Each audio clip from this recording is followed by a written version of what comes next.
مهاجم نادي أتليتيك بلباو الإسباني المغربي مروان سنادي يبدي رغبته الكبيرة في ارتداء قميص المنتخب المغربي في المستقبل القريب. أكد اللاعب المغربي مروان ساندي لاعب أتلتيك بلباو الإسباني أنه سيعمل جاهدا على تقديم مستويات جيدة رفقة ناديه الإسباني، مشيرا إلى أن حلمه الأكبر هو ارتداء قميص المنتخب المغربي في القريب العاجل والمشاركة معه في كأس العالم المقبلة. وقد شارك المهاجم مروان ساندي لأول مرة مع نادي أتلتيكو بيلباو بعد دخوله كبديل في الدقيقة 65 في المباراة التي فاز بها هذا الأخير أمام جيرونا 3-0 يوم السبت الماضي لحساب الجولة 23 من الدوري الإسباني الدرجة الأولى.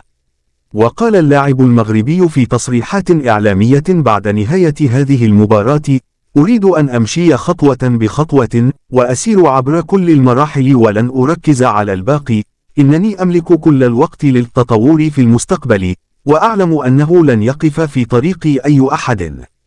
وأشار المهاجم مروان ساندي إلى أنه يحلم بارتداء قميص المنتخب المغربي في المستقبل القريب: أنا أطمح إلى تحقيق الكثير من الأشياء في مسيرتي المهنية، وحلمي الكبير الذي أنتظره بفارغ الصبر هو اللعب مع المنتخب المغربي.